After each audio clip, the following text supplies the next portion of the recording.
Welcome to Abandon Hope, where you can rape the Pope, get him on his holy knees, and use his hole however you please.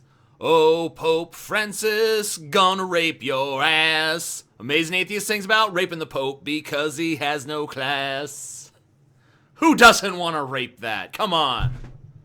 What a beautiful man. Can't even resist. You need to fucking put a niqab on him, you know? Just see his eyes. Because, fuck, look, I mean, he's seducing me. You know? I mean, how am I supposed to resist my sexual urges towards that? I just can't do it. I'm sorry. I mean, that ass down there, yeah, you see that? It's pretty nice. But that right there, that's the real deal. That's the legit shit. Now, can you imagine his face on her body? Okay, yeah. Haven't done one of these abandoned hopes in a while. People request them. Some people. Every time I put one up on my channel, I lose a few subscribers, though. So they don't seem to be good for subscriber growth, but some people do seem to like them. So I guess I should do one every now and again for those who enjoy such things. And, you know, it's nice because there's not a defined schedule or anything. You know, it's just do it when I want to do it. Pope Francis, stop looking at me, you son of a bitch. I'm hard enough. Fuck. All right, let's move on. Sign up for our fucking newsletter. I don't want your fucking newsletter. Get out of here. I don't fucking want a newsletter. Adult Swim Australia viciously rickrolled Rick and Morty fans. A lot of people fell for this, by the way. I want to read a little bit of this. In January, Rick and Morty co-creator Dan Harmon explained that the show is taking longer and longer to write, so nobody knows when its anticipated third season will actually premiere. Luckily, Adult Swim Australia decided to throw a bone to Rick and Morty fans by releasing what it claimed was the opening scene for the third season, but as you can see from the video below, that's not what the clip actually is. Now, I'm not going to play the clip, but it's basically, they put together pieces from the two existing seasons of Rick and Morty to form the lyrics to Never Gonna Give You Up, whatever that fucking song is by that Rick Astley moron that everyone was using to troll people, and still do. Yeah, I still see people do that. I'll still get rickrolled occasionally. And I fell for this rickroll. And I was so stupid that even after I realized I was being rickrolled, I'm like, okay, yeah, they're rickrolling me, but then at the end, they're throwing in the opening scene. And they didn't. So even as I knew I was being trolled, I was still that naive and hopeful that, oh yeah, new Rick and Morty, that's sweet. I'm gonna get a little smidgen of new Rick and Morty. They didn't give me any. Still an interesting little effort they put together here. I'd invite anyone who hasn't checked it out to check it out if you're a Rick and Morty fan, which you probably already have seen this if you are. But if you're not a Rick and Morty fan, what the fuck is wrong with you? It's the best show on television. The only thing that sucks is that season 3 is probably going to come out around 2027. There's a race in my mind between Marilyn Manson's Say 10 and this to see which one's going to take longer. Because Manson, this is I don't have a thing for this. I don't have a little window open for it because I didn't know I was going to talk about it. But on February 14th, Manson said, "I'm going to release my new album, Say 10, on February 14th, Valentine's Day, 2017." And I knew it was bullshit, but I thought there was going to be something, you know? I thought there was going to be, it's not going to be the album, but we're going to get a video, or we're going to get a release date, and we're going to be able to do pre-orders, and we're going to get a track list, and we're going to get something. Nothing. The entire day goes by. All of Manson's fans freaking out on Twitter, asking him where the fuck it is. Nothing. Dead silence from Manson. He's on the fucking third day of a 7-day binge. So, don't expect that to come out anytime soon, I guess. What was weird was that there was like a post on Manson's Instagram just a few days earlier saying, yep, February 14th. It's happening. It's like, okay, well, shit, maybe it is going to happen, because here it is just like a week and a half, 2 weeks before, and you're saying it's going to happen. Okay, you know, maybe it's going to happen. Maybe something's going to happen. Nothing happened. Come on, Manson. Come on. Get to work. Get Satan out. I don't care. Just send me a copy. I don't even care about anyone else getting one.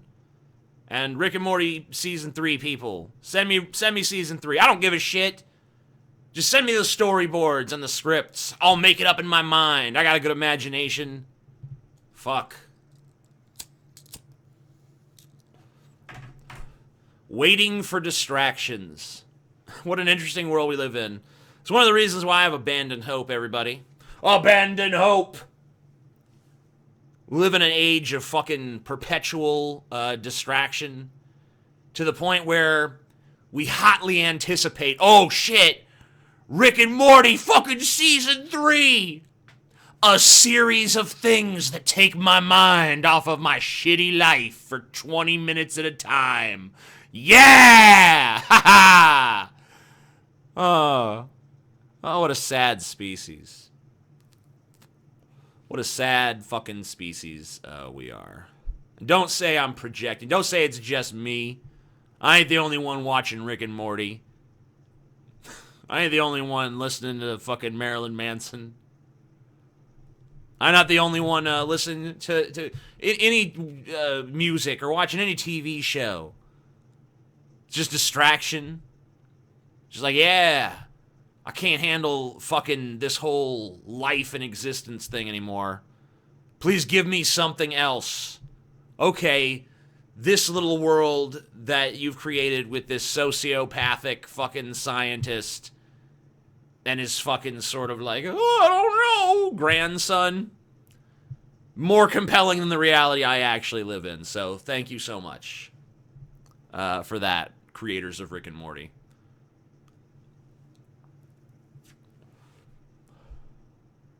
So I covered this extensively along with my fellow Drunken Peasants over on the Drunken Peasants podcast, because as it turns out, our show, we hosted Milo Yiannopoulos on the Drunken Peasants podcast back in January of 2016.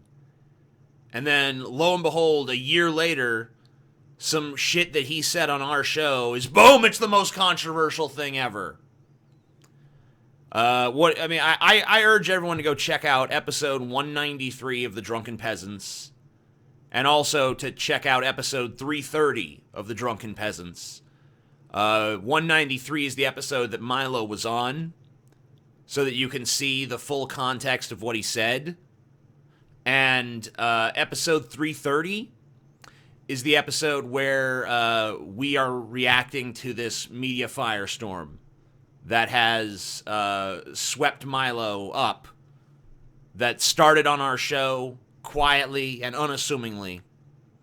So I won't get too much into it here, but you should check out episode 330 if you want to know what I think. And you should check out episode 193 if you want to see the full context of everything that Milo said in that interview. Good idea to do.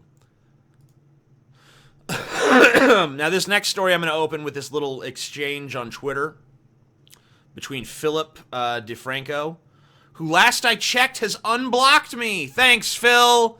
Thanks for unblocking me, Phil. Yeah! Good man. Good man. Philip DeFranco's unblocked me. Onision has unblocked me. I'm getting unblocked left and right. I'm just fucking getting too popular to ignore, I guess, right? Okay. Keep it together. Keep it together. So, there's a article from CNN. It says French presidential candidate Marine Le Pen cancels meeting in Lebanon after refusing to wear a headscarf. Philip DeFranco says, good for her.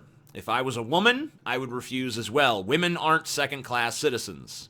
Well, maybe not here, but in Lebanon, you know.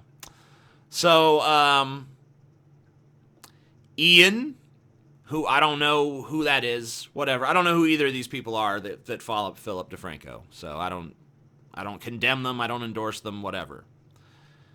Ian says, hi, Phil. You do know she is a far-right candidate. Wearing a headscarf to cover your hair is respecting culture, not being oppressed. And Tailored Tech, I don't know. He says, it's respect if you do it by choice. If you are mandated to do it, it's oppression. Now, I don't think that it's oppression for this particular woman, Marine Le Pen, to have to wear a headscarf if she wants to meet with this guy. I mean, even I could have some ridiculous standard for, people. If you want to meet me, you must first, paint your dick blue or paint your vag blue. You got to have blue genitals. You have to have verifiably blue genitals if you are to spend time in my presence. I could enforce that. I could say no one without blue genitals can enter my home. Doesn't mean I'm oppressing them because it's optional. You can paint your genitals blue or you can fucking leave. But this, so Tailored Tech, I don't really think what he's saying is true in this particular case. But what he's saying is true when you apply it to the Muslim world in general. When you're talking about the parts of the Muslim world where the headscarf or the hijab or the niqab, where any of those covering garments are mandatory. He's right. When you have a culture that says, if you are this sex, you must do this thing, this arbitrary, stupid fucking thing. That's oppression. That's legitimate oppression.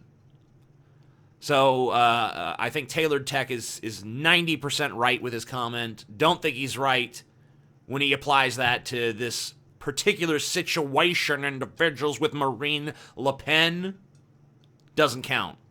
Don't think that one counts as oppression. But this Ian fuck, shit, dude. I don't like Ian. In 140 characters or less, Ian has convinced me that I don't like him. Because this is his response to this situation. Hi, Phil. Did you know she's a far-right candidate? Who gives a shit?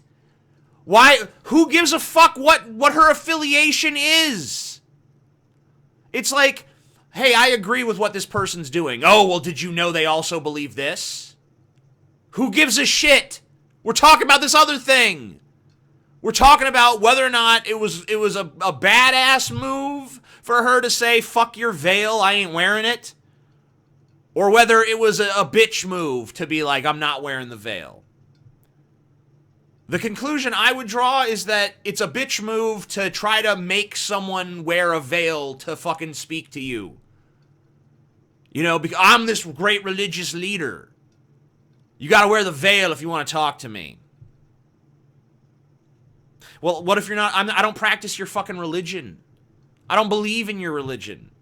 I'm willing to sit down with you and have a fucking conversation as adults, but you don't get to fucking impose a dress code on me for that fucking conversation. That's not how it works, bitch. She's a badass. She's a fucking badass for refusing to wear the veil. Who cares if she's fucking far right? Who cares if she's far left? Who cares what else she is? In that moment, she's a fucking badass. Because she didn't let someone else fucking control what she was going to do just as a fucking precursor for a conversation. as a prerequisite for a conversation.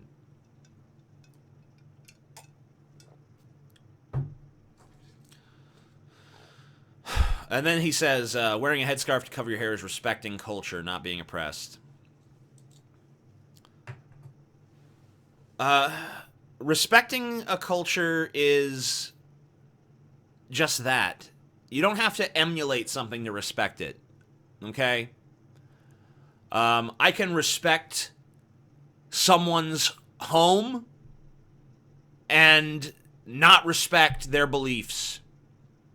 I can have enough respect for their beliefs to say, let's have a conversation. You know, you're a powerful person. I'm aspiring to be a powerful person. We might have to have diplomatic relations at some point. We don't agree on everything, but let's sit down and figure out what we do agree on, what we can work together on. Let's try to build a fucking relationship. For that person to say, okay, we can do that, but first you have to wear this silly hat. I'm sorry, at that point I'd be like, no, fuck you. You obviously don't take this process seriously. So she's absolutely right. I have a story about it here, but I think I actually pretty much talked about it enough. So this was a story here. This is sports day, high school, whatever. This is a story about a transgender teen wins regional wrestling title despite attempt to ban him from competing. And I saw this story initially, and I was like, "Oh, wow, that's crazy." You know, like this kid was born a girl, born female, transitioned to male using testosterone and stuff, and hormone treatments, and they're now able to win against the other boys in a wrestling competition. Now, whatever you feel about the appropriate age to transition if you're transgender, or if you even think transitioning is a good idea, let's just set all that aside. Let's just set all that aside for a second and just say, that's pretty impressive feat. Unfortunately, that impression that you get looking at this, leaving something kind of important out. He was competing in the girls' league, or the girls' class, or whatever the fuck it's called. Let's see, it's somewhere here. Yeah. Mac Biggs, a transgender 17-year-old at Euless Trinity, won the girls' 110-pound championship at Saturday's Class 6A Region 2 wrestling meet.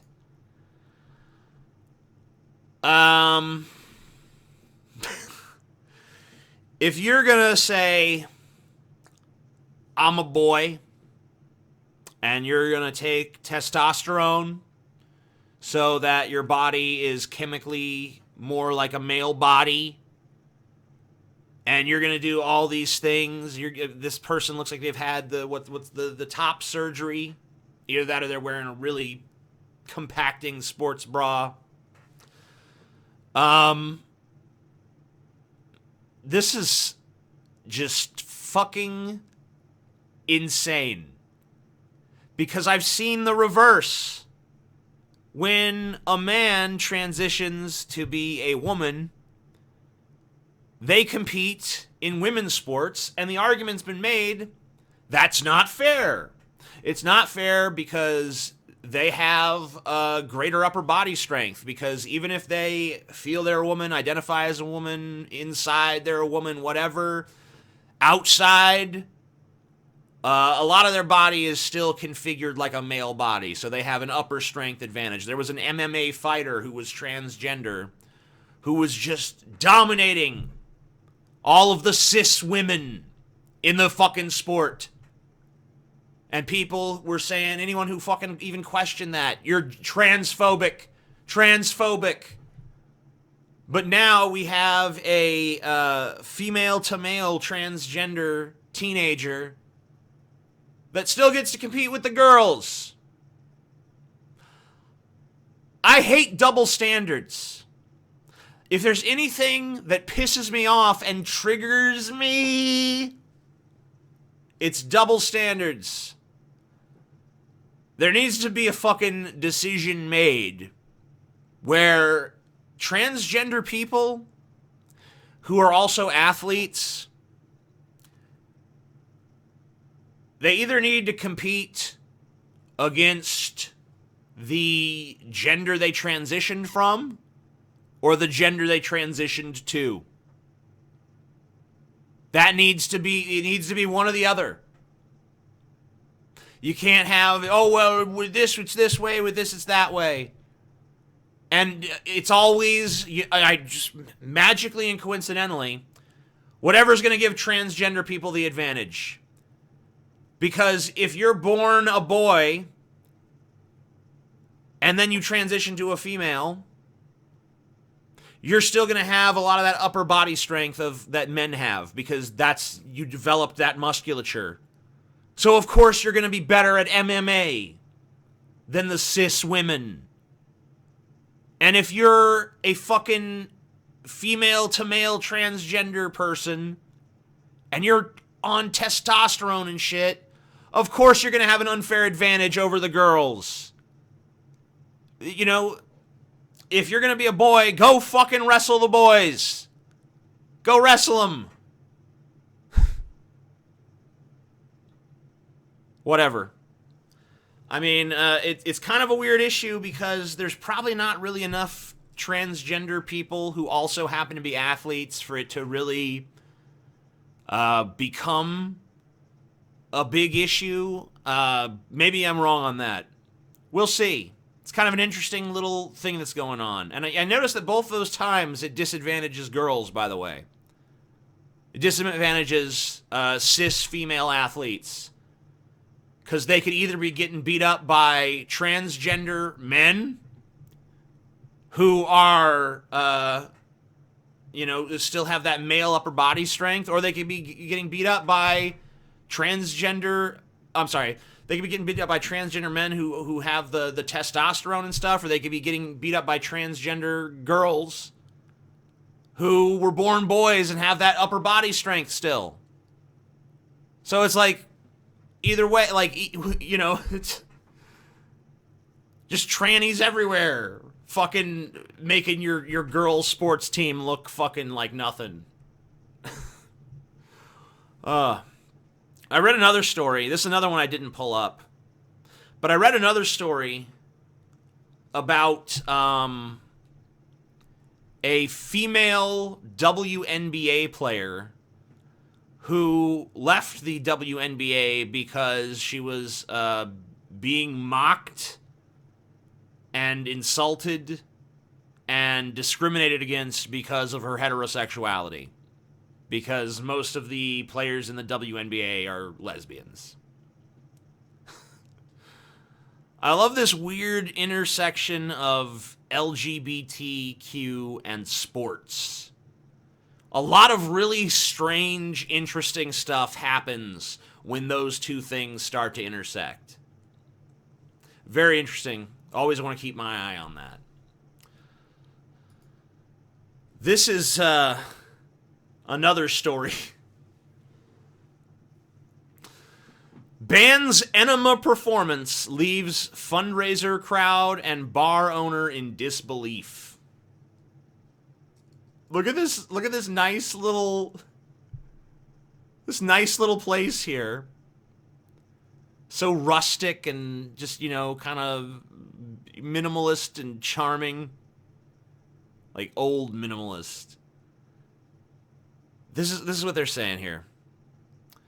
The incident happened last Friday during a cancer fundraiser event when Lemonsoft Says Sonic Rabbit Hole, a pair of performance artists, took the stage and one attempted to give the other an enema. Everybody at that point was really shocked, and then he proceeded to defecate on the stage and splatter feces everywhere. This is the artist speaking.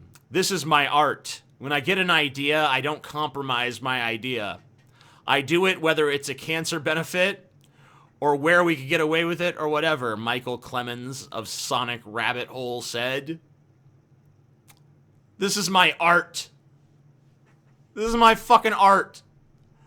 I get up on stage at a fucking cancer fundraiser in a nice little rustic bar, and I fucking get an enema and I shit all over the stage, all over the floor, all over the fucking patrons. Because look at that stage.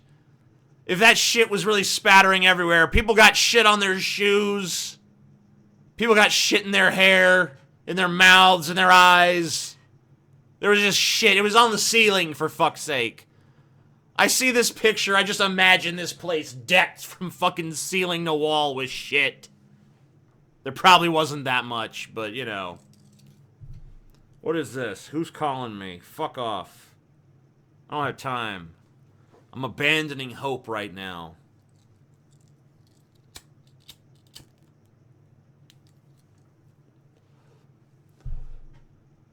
I love this story. So here we go. Police department cancels High Five Friday at schools because some students may be uncomfortable. Uncomfortable students. When I went to school, no one gave a shit if we were comfortable at the school. Because I can tell you, I wasn't comfortable. I thought school sucked. No one cared. They didn't change anything for me. So anyway, the program is that these cops, they give the kids high fives. You know, the cops show up to the school in the morning and they, high five to the kids, and the police are your friends and whatever. And now they're discontinuing the program because guess what? Undocumented students might be scared. Black students might be scared.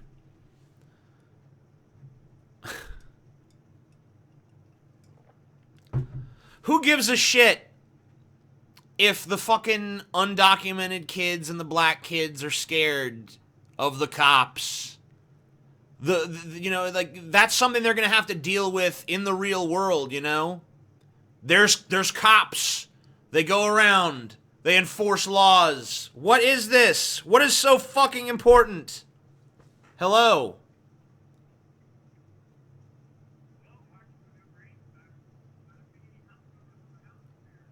Oh, okay. Give me a second. Chelsea! This retard can't find our house. These fuckers at fucking Uber Eats cannot find my fucking house.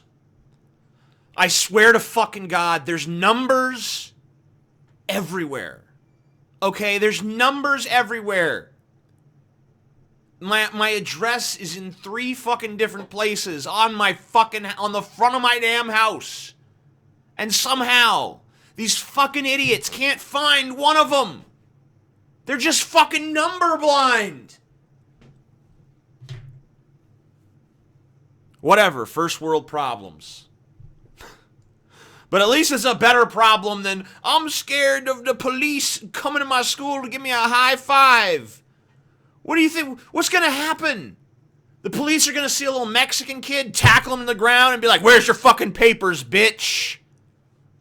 They're going to see a black kid. They're just going to fucking break out the nightstick and start beating his fucking head in. Is that going to happen realistically? No. You know, schools are supposed to be protecting kids from reality. They're not supposed to be protecting kids from reality. That's what they are doing. Apparently that's what these people think. Oh, you know, they might be scared if the cops are there. Who gives a shit? There's cops in the world. And what if one of these kids is the fucking victim of a crime? You want them, you want to help foster their fucking distrust of the police? I mean, I understand. I'm not 100% yay police. Police in America can be fucked up. They can do fucked up things. We've all seen videos of fucked up cops. And those of us who say we haven't are fucking lunatics. but to have just an inherent distrust of all police, even when you fucking might need their help. I mean, like, look, these cops are there to fucking give the kids a high five. They ain't there to fucking beat in heads or scare, intimidate the kids. Or fucking whispering into the fucking little Mexican kid's ear like, go back to Mexico, wetback. Fucking go get out of here, beaner. No. Not happening. High five. That's it. Hey, I'm officer so-and-so and blah, blah, blah. High five. Yeah, all right. Do good in school. It's like when I was a kid, they had the fucking DARE program. They had some asshole cop come into school and tell us, don't do drugs. Drugs are a path to failure.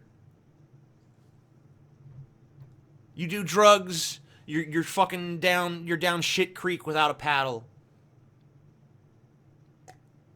Don't even watch movies that glorify drugs.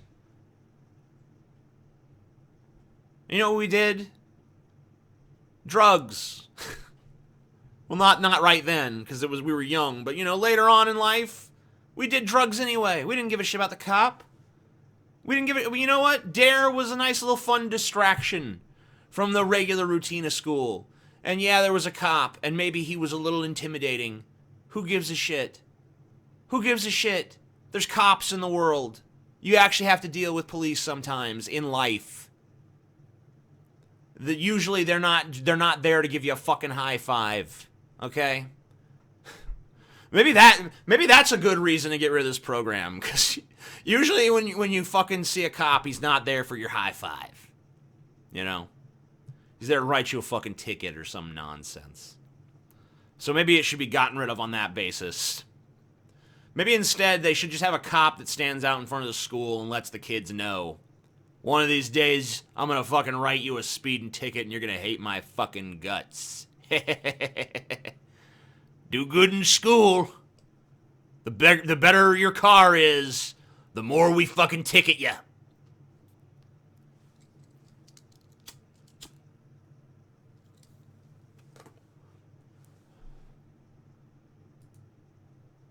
Here's a good example of why there's maybe some anti-cop sentiment in the country. Chicago cop with 90 misconduct complaints promoted to commander. Now, this is in Chicago, which is a pretty violent city. So, just because someone files a complaint, that doesn't automatically mean it's valid. But 90? And they're all for, like, excessive force and unlawful searches and shit. So here's this fucking cop going around supposedly to enforce the law when he can't even obey the laws that are supposed to govern him. And now he's going to be a commander. Now, maybe we don't know the whole story here. In fact, I know we don't know the whole story, because I don't know this cop. I don't know the people promoting him. All I know is 90 instances of misconduct. At least raises a fucking eyebrow or two. Just, you see them? They're raised. They're fucking raised right now. But I guess I don't really know enough to bring much nuance to that story. Just wanted as an example I saw of maybe why some of the anti-police sentiment exists. Anne Frank Center blasts Trump's limp anti-Semitism response. This is from the Huffington Post. I guess you can't see them, but this is what this is from. President Donald Trump's statement condemning anti-Semitism are too little too late, the Anne Frank Center for Mutual Respect said Tuesday. The U.S. Center's executive director, Stephen Goldstein, slammed Trump's response as nothing but a Band-Aid and reminded Americans of his administration's history of turning a blind eye to past and present anti-Semitism. His statement today is a pathetic asterisk of condescension after weeks in which he and his staff have committed grotesque acts and omissions reflecting anti-Semitism, yet day after day have refused to apologize and correct the record, Goldstein said. Make no mistake, the anti-Semitism coming out of this administration is the worst we ever have seen from any administration. The White House repeatedly refused to mention Jews in its Holocaust remembrance and had the audacity to take offense when the world pointed out the ramifications of Holocaust denial. Now, I don't remember the story where the White House was like, fuck, Holocaust denial's fine, quit crying. I don't remember that story. This weird, the White House repeatedly refused to mention Jews in its Holocaust remembrance. So what did they do during the Holocaust remembrance? Remember that Holocaust where that one race of people died? You know, that one race. You know, I don't want to mention them by name, but people died. It was bad. If you're having a Holocaust remembrance, then I would say you're mentioning the Jews kind of by default, right? Right? And what I want to know is, how is this fucker, Trump, anti-Semitic when he does like every other president that we've had in my lifetime has done and sucks on the fucking Israel dick? He sucks on the Israel dick. Just like Obama sucked on the Israel dick. Just like Bush Jr. sucked on the Israel dick. Just like Bill Clinton sucked on the Israel dick. And just like George Herbert Walker Bush probably sucked on the Israel dick. I don't really know much about his administration. How can, if Trump's anti-Semitic, why does he fucking suck the Israel dick? If Trump came out and said, fuck Israel, even then, I wouldn't say that's automatically anti-Semitic. But I would say you'd at least have a better case for it. But instead, Trump is effusive with praise towards Israel. Just like any other American president I can remember. Oh, Israel. Israel! Do you need more money, Israel? Could you use some more weapons, Israel? You're our most important ally, Israel. We're BFFs, right? Why aren't you wearing the matching bracelet? I got you, Israel! Anti-Semitic. Sucking fucking uncircumcised. No, not uncircumcised. Sucking that fucking circumcised by a rabbi's teeth as an infant. Which is an actual thing in Judaism, by the way. Sucking that fucking dick. Sucking that fucking circumcised by a rabbi's teeth when you were a baby. Dick. Kids have died from infections because of that. Rabbi has fucking syphilis. Bites the baby's fucking foreskin off. And then the baby got syphilis and dies. And Trump is sucking on that dick. Trump is sucking it. These motherfuckers set up shop in the middle of a goddamn war zone of crazy fucking Muslims that hate them and try to kill them, and a lot of them don't even acknowledge their statehood.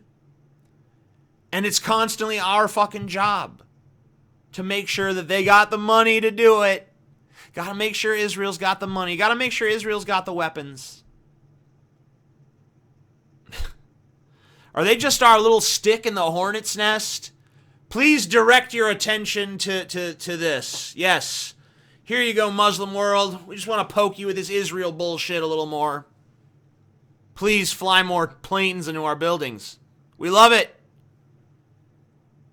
And this little fucking piece of shit Israel that's home to, you know, I don't know, 6 million people, 12 million people, some meager fucking population of people who just want to live in a place that everywhere around them hates them.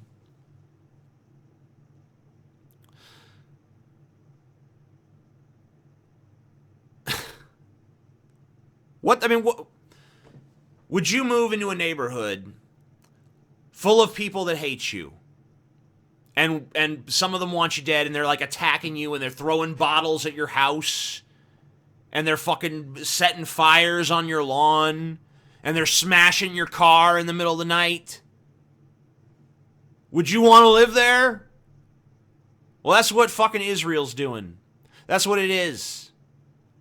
And if they want to do that, okay, have fun.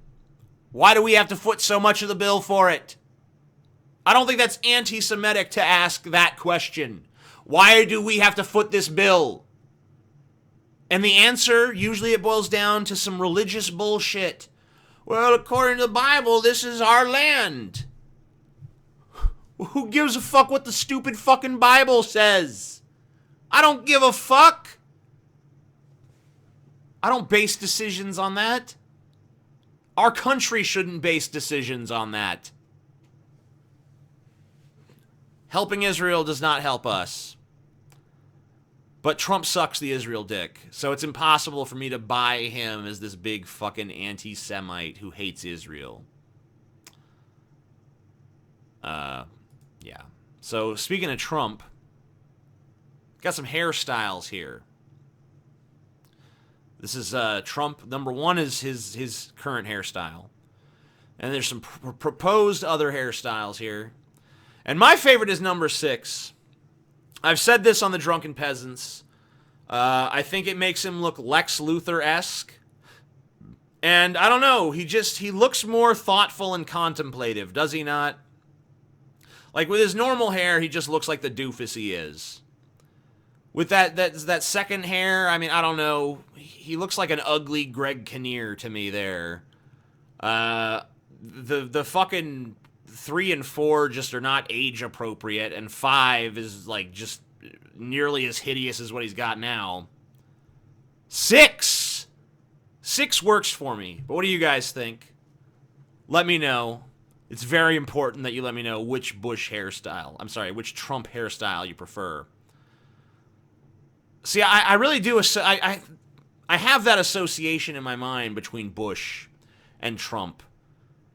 Because everything that's happening now to Trump is so fucking reminiscent about what I saw during the Bush administration. Not so much yet in what he's done, although I'm sure he'll start to remind me of Bush the more he is in office. But in terms of the public response to him, very reminiscent of how things were under Bush. All the liberals protesting, all the conservatives just, playing defense, and the media just going apeshit nonstop attack mode against Trump. They went apeshit nonstop attack mode against Bush. Do this to yourself. Every time you see a negative Trump headline, or at least sometimes, take that headline, copy it. Like if you see something like, Trump has no respect for the rule of law. Take that and just write in Google, George W. Bush has no respect for rule of law. Find tons of articles, the same shit. In fact, if you go, you'll find them about the every president. For as long as the news has been archived on the internet, you can fucking see that, the outlets change. Because when we have a liberal president, the conservative outlets attack, and we have a liberal president, when we have a conservative president, the liberal outlets attack, and we have a liberal president, the conservative outlets attack, or as close to a liberal president as we actually have in this country. But it's the same fucking sorts of attacks. And when it's a Republican president, it's always about they're authoritarian and they have no respect for the rule of law, and they're just doing what they want, and they're just giving fucking cutbacks to their buddies and blah, blah, blah, blah, blah. They didn't do the racist shit as much with George W. Bush. They did do it. There was definitely George W. Bush is racist. I mean, everyone understands the Republicans are all racist. But it's definitely worse with Trump on that front. But, this Nazi shit, we see that every fucking single president. There was Tea Party signs holding up Obama. Look, it's Obama, and he's Hitler. He's fucking Hitler. Obama's Hitler. And now Trump is Hitler. We should just fucking change Hitler should just be the fucking name of the presidency from now on. You're not the president of the United States of America. You're the Hitler of the United States of America. We're electing our next Hitler, everybody.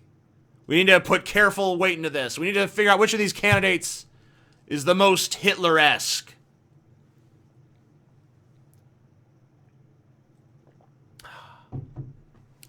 That's how you elect Hitler. AT&T says its merger with Time Warner is exactly what customers want. That title is comedic. Time Warner and AT&T, two of the companies with like the shittiest reputation on the face of the earth, two companies that people just despise and hate. And they say, you know, this is what customers want. We want this fucking turd and this fucking just ball of slime. We just want to smush them together and just put them between two pieces of bread and fucking eat it. That's what we want. We want to just roll in the fucking filth. AT&T and Time Warner. We're one thing now. I mean, there's not much more to say about it. Just, no. Customers don't want that. No one wants that. No one wants either of your companies by themselves. Okay? So no one wants the combined AT&T Time Warner. Uber's self-driving cars are now picking up passengers in Arizona. Which is kind of a deceptive headline because actually the governor of Arizona, Doug Ducey. What the fuck what kind of name is Ducey? Yeah, he's taken the inaugural ride, or he already took it, or whatever. And Uber's self-driving cars are now going to be a thing in Arizona.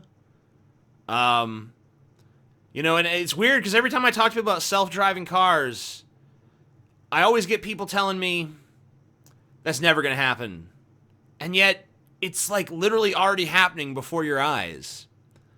How long is it really before human beings just aren't allowed to drive? Like, let's say we get this like huge fleets of self-driving cars on the road, and their accident records are spotless. And even when they do get in accidents, it's like 99% of the time the fault of the fucking other driver. At that point, don't you think there's going to be a compelling argument for, okay, well, we can have 100 or nearly 100% safe freeway road travel in this country with a giant fleet of self-driving cars? Now, I know there's going to be people who make the argument of like, I want to be able to hold onto the wheel, and, you know, I'm sure fucking people who had horse and buggies complained when they were no longer street legal too. And I guess they still are in some places. And maybe self-driving cars will still be street legal, and maybe, you know, manual drive cars, they'll still be legal in some places. But don't you think that at some point it's going to be all automated and driving as a skill will just fade into obscurity? I mean, I personally look forward to that. I mean, it's like everywhere you go, you just get chauffeured there. You can sleep in the car. You don't have to worry about fucking, oh, what's the GPS say? Oh, fuck. You don't have to worry about any of that. Car knows what it's doing. You just lean back. Yep, car, take me here. And you're good. That sounds good to me. You know, until the cars, you know, become sentient and fucking kill us like in that Stephen King movie, Maximum Overdrive. So, there's been a lot of talk about Sweden lately after Trump brought it up, and here's a report from February 21st.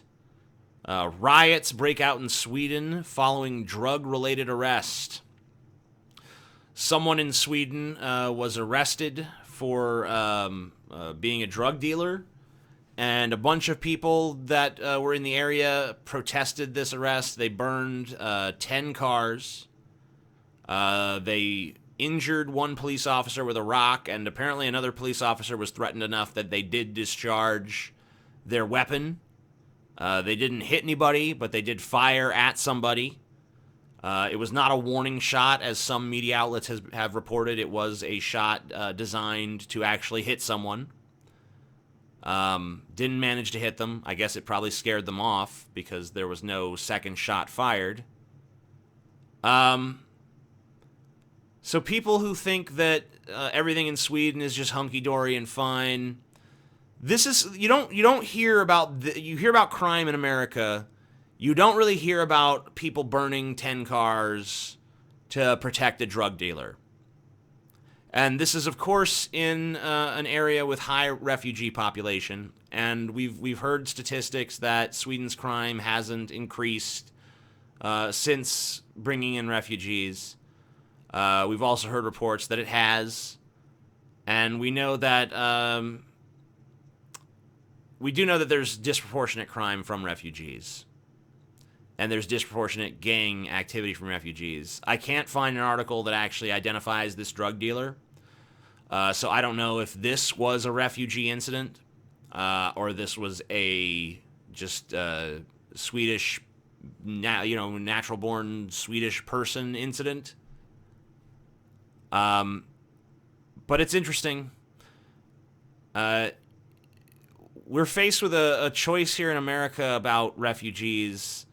And it is important that we take seriously what goes on in other countries and how these refugees tend to behave, what sort of behaviors we see out of them. We can't just be guided strictly by compassion, nor, I think, can we be guided strictly by pragmatism. There is a larger principle behind America that has to be upheld if we're to maintain our greatness, if we have such a thing. But I think people need to consider these sorts of stories carefully, and I don't think they should be blown up and exaggerated, but I don't think they should be downplayed either. I think we have to look at this through very cold eyes. Once again, we don't want to just throw our compassion away, but I would say probably in a problem like this, when the stakes are so high, probably about 80% pragmatism with a 20% deference towards compassion. I think that's the safest route. Let me know if you agree. Let me know if you disagree. God, I'm kind of running out of steam. But this is a good one. This is a good story. U.S. Customs block Canadian man after reading his scruff profile. So this guy tries to get into Canada, or he's in Canada. He's trying to get to the U.S., but they're convinced he's a gay prostitute. And they seize all his devices and make him give the passwords, and they look at his activities, and they see his scruff profile, which I never even heard of scruff. So I'll have to add that to my apps list. But here's the line I love. The officer suspected the man was a sex worker because he found messages from the man saying he was looking for loads and assumed it meant he was soliciting sex for cash. Where do you get the cash inference from that is what I want to know. Looking for loads in all the wrong places. I understand looking for loads. Yeah, he wants loads. He wants jizz. He's a cum-guzzling faggot who is insatiable and just needs cum. Where did you get the idea that he was only doing that for money? If he said looking for loads for $, then maybe that'd be some evidence. But it's not a crime to want to come into America and have sex with other men. It's just not. So, let him in. You don't have to let him into your asshole, but let him into America, damn it. Let him into America. Land of the free, home of the brave. He's looking for a load. That's the way he will pursue his happiness. So here's a trivial story. Really a non-story. Let me just do a little refresh here. So the video will go back to the beginning. This is, watch Donald Trump totally disrespect Melania. This man has no manners and is disgusting. So let's take a look at what he does here. He's walking down the steps, So he gets in the car, and...